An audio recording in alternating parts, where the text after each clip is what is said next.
Pandhita Kinaryawan Sit kumbang sepatu sarine awak susuhake ngendikane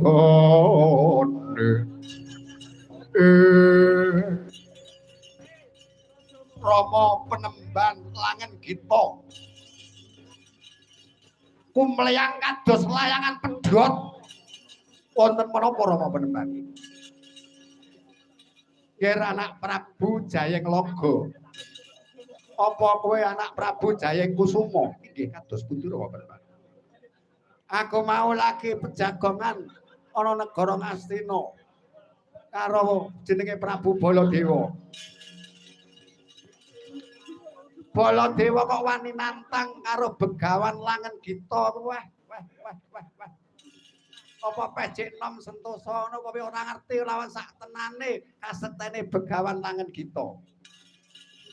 Aku lagi toto-toto sirku wetengar tak lebone karo ceret.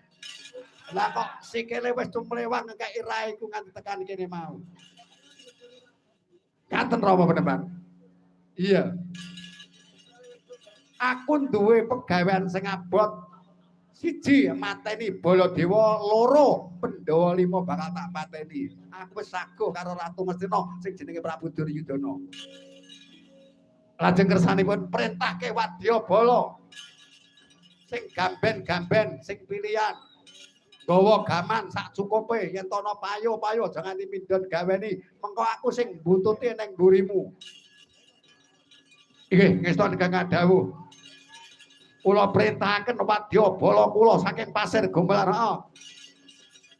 Ngangge bidalan iki, nganggo no. Liyane kok. Aja kaya bocah cilik budalke para Wadyabala saka ing Pasir Gombal kala nggih. Kestan Kakang dawuh Penemban. Sang Pati Sigra Ananta Laris ya wijiku molor dampyak